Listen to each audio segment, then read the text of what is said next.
মুখ্যমন্ত্রী মমতা বন্দ্যোপাধ্যায়ের কপ্টার এবং সেই কপ্টার ওড়ার ঠিক আগেই দেখা যায় যে রহস্যময় ড্রোন, আর কপ্টারের সামনে রহস্যময় ড্রোন, আর সেই ড্রোনের ঘটনায় গ্রেফতার ৩ শতপ্রণোদিত এফআইআর চাঁচল থানার। ড্রোন ওড়ানোর অভিযোগে গ্রেফতার করা হয়েছে ৩ জনকে।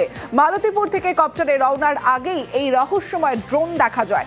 মালতীপুর থেকে কপ্টারে গাজলে যাচ্ছিলেন মমতা বন্দ্যোপাধ্যায়। ড্রোন ওড়ানোর অভিযোগে ধৃত স্থানীয় ৩ জন।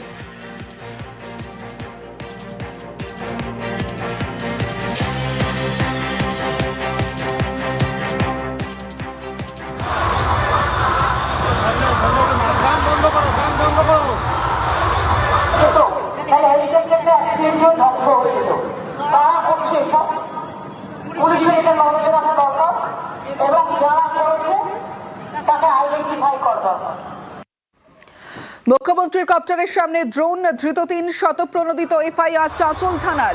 ড্রোন ওড়ানোর অভিযোগে গ্রেফতার ৩। মালতীপুর থেকে কপ্টারে রওনার আগেই দেখা যায় রহস্যময় ড্রোন, আর সেই ড্রোনের ঘটনায় মালতীপুর থেকে কপ্টারে গাজলে যাচ্ছিলেন মমতা বন্দ্যোপাধ্যায়। আর সেই ড্রোন ওড়ানোর অভিযোগে ধৃত স্থানীয় ৩ জন। স্থানীয় ৩ জনকে গ্রেফতার করেছে পুলিশ।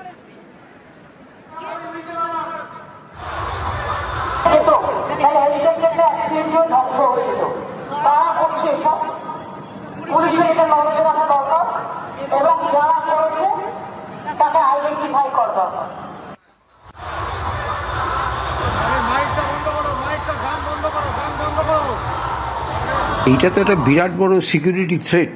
একজন চিফ মিনিস্টার একটা জায়গায় সভা করতে গেছেন, তার আগে এবার তিনি উঠবেন, ঠিক তার আগের মুহূর্তে একটা ড্রোন দেখা যাচ্ছে। সেটা তো ভয়ঙ্কর ব্যাপার, তার লাইফ থ্রেট হতে পারে।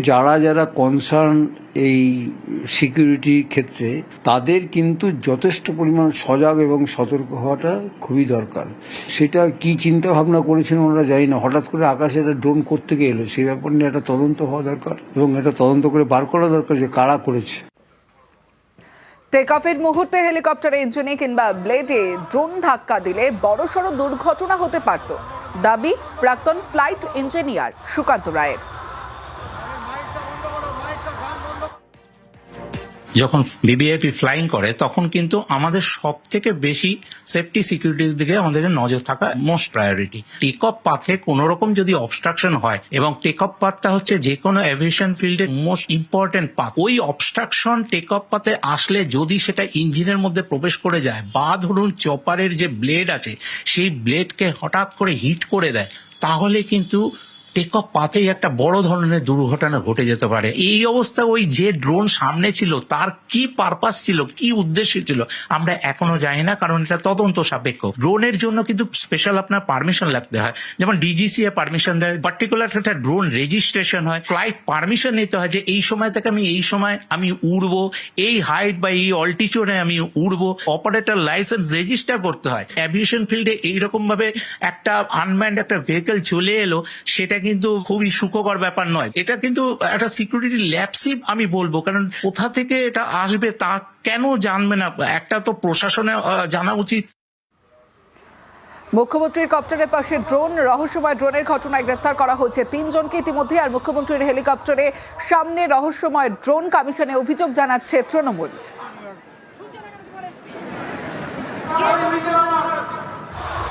মুখ্যমন্ত্রীর যে হেলিকপ্টার উড়বে, উনি যাবেন, সেখানে বারবার এগুলো কেন হচ্ছে?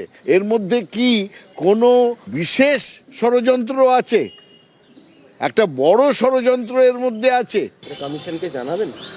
নিশ্চয়ই জানানো হবে।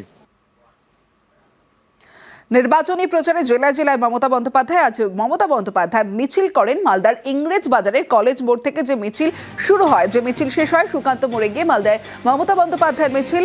ইংরেজ বাজারের মিছিল তৃণমূল নেত্রী মমতা বন্দ্যোপাধ্যায়ের, যেখানে দলীয় প্রার্থীদের সমর্থনে মিছিল করেন মমতা বন্দ্যোপাধ্যায়, এবং তার সঙ্গে সাধারণ মানুষের সঙ্গে জনসংযোগ সারেন তৃণমূল নেত্রী মমতা বন্দ্যোপাধ্যায়।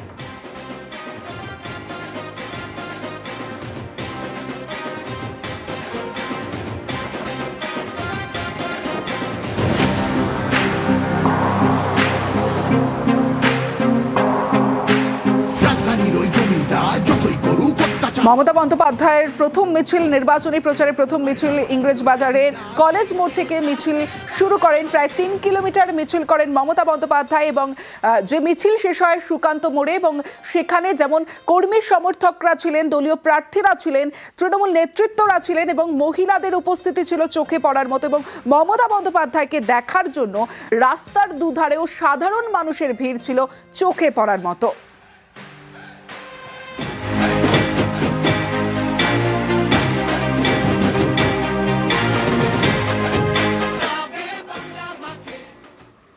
পরিযায়ীদের আটকে ভোটে জেতার ছক, বিজেপির বিরুদ্ধে অভিযোগ মমতা বন্দ্যোপাধ্যায়ের। বাংলা বললেই ভিন রাজ্যে আটক পরিযায়ী, ট্রেনের টিকিট দেওয়া হচ্ছে না বলে অভিযোগ, বাস আটকানো হচ্ছে বলেও অভিযোগ করেছেন মমতা বন্দ্যোপাধ্যায়। এমনকি পরিযায়ী শ্রমিকরা যারা ভোটের জন্য আসতে চাইছিল তাদের আসতে দেওয়া হচ্ছে না, ট্রেনের টিকিট দেওয়া হচ্ছে না, এমনকি বাস উত্তরপ্রদেশে আটকে দেওয়া হচ্ছে। আমার কাছে খবর আছে, কিন্তু যেমন করে হোক কোভিডের সময় যেমন আপনারা এসেছিলেন সেইভাবে পরিবারে রমজানে যেমন আসেন, ঈদে যেমন আসেন, দুর্গা পুজোয় যেমন আসেন সেইভাবে চলে আসুন। আপনার অধিকার কাউকে দেবেন না। পাশাপাশি ইডি তলবে বিস্ফোরক মমতা বন্দ্যোপাধ্যায়, ভোটের আগে প্রার্থীদের তলবে চক্রান্তের অভিযোগে সরব তৃণমূল নেত্রী। হঠাৎ করে যারা প্রতিদ্বন্দ্বিতা করছে ইডি ডেকে পাঠাচ্ছে, ইডি আর সিবিআই মোটা ভাইয়ের কাজ কি? বাংলাকে বিক্রি করে দাও, মানুষের ভোটাধিকার কেড়ে নাও, সব অফিসারদের মধ্যে ঝগড়া লাগিয়ে দাও। দাঙ্গা করে ক্ষমতায় যারা এসছে তারা কি আর কখনো মানুষের দুঃখ বোঝে? ফোন করে করে ভয় দেখায়, কাউকে বলে উচ্চ জায়গায় নিয়ে যাব, কাউকে বলে না করলে ইডি করব, কাউকে বলে না করলে সিবিআই করব। আর এখন থেকে ইডিতে ডাকছে কেন জানেন? এদের বলছে শোনো, জিতে গেলে যদি আমাদের আসন কম থাকে তোমাদের কিন্তু আমাদের ভোটটা দিতে হবে, কেচু দেবে। বাংলাকে তোমরা চেনো না। দিলীপ ঘোষের মনোনয়ন, আর সেই দিলীপ ঘোষের মনোনয়নে ঐক্যের বার্তা। কারণ মনোনয়ন জমা দিতে যাওয়ার সময় দেখা গেল শুভেন্দু অধিকারী রয়েছেন দিলীপ ঘোষের সঙ্গে। মনোনয়ন জমা দিলেন দিলীপ ঘোষ। দিলীপ ঘোষের মনোনয়নে শুভেন্দু অধিকারী। নন্দীগ্রামে শুভেন্দুর মনোনয়নেও ছিলেন দিলীপ ঘোষ। দিলীপের মনোনয়নে দিল্লির মুখ্যমন্ত্রী রেখা গুপ্তাও। খড়গপুরের সদরে ফের বিজেপির বাজি দিলীপ ঘোষ।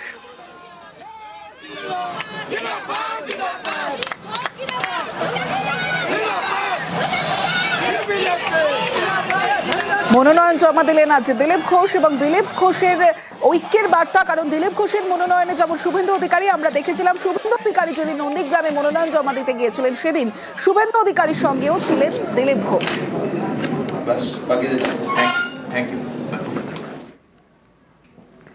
মনোনয়ন জমা দিয়েছেন দিলীপ ঘোষ। নন্দীগ্রামে শুভেন্দুর মনোনয়নেও ছিলেন দিলীপ ঘোষ। দিলীপের মনোনয়নে দিল্লির মুখ্যমন্ত্রী রেখা গুপ্তাও। খড়গপুর সদরে ফের বিজেপির বাজি দিলীপ ঘোষ।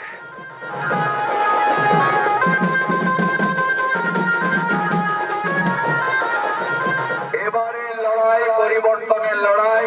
দিলীপ দা নন্দীগ্রামের নমিনেশনে আমার সাথে ছিল, আজকে খড়গপুর সদরের নমিনেশনে আমি দিলীপ দার সাথে একসাথে। 27 বছর পরে মোদীজির নেতৃত্বে রেখা গুপ্তা দিদিরা যদি দিল্লিতে পরিবর্তন করতে পারে, আমরা 15 বছরের জঙ্গল।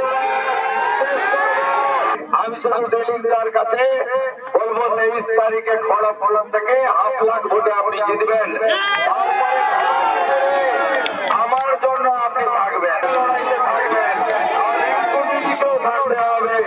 আমরা বাংলা থেকে জঙ্গল রাত শেষ করব।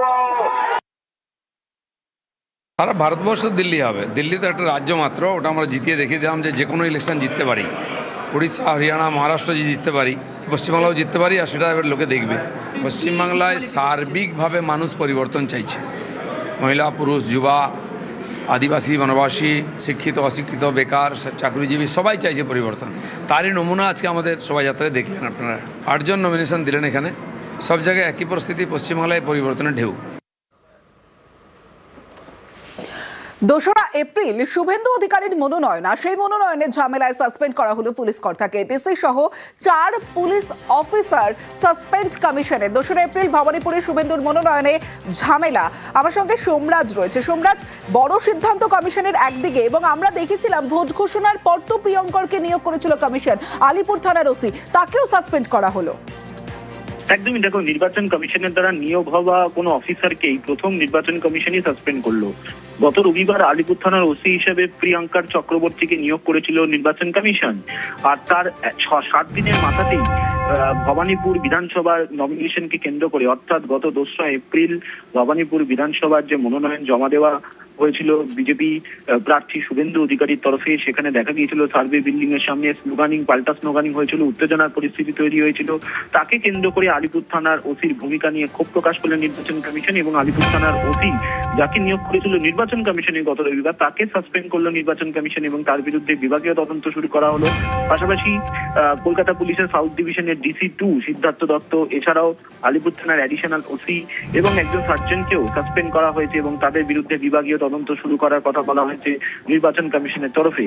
আগামীকাল সকাল 11টার মধ্যে নির্দেশিকা কার্যকর করতে বলেছে কমিশন, এবং কমিশন এটাও রাজ্যের মুখ্য সচিবকে নির্দেশ দিয়েছে যে তাদের জায়গায় কোন অফিসারদের নিয়োগ করা হবে সেই তালিকাও দ্রুত পাঠাতে। কিন্তু যেটা সব থেকে গুরুত্বপূর্ণ জায়গা দাঁড়ালো সেটা হলো নির্বাচন কমিশন যে অফিসারকে নিয়োগ করলো সেই অফিসারকেই এবার নির্বাচন কমিশন সাসপেন্ড করলো। বেশ।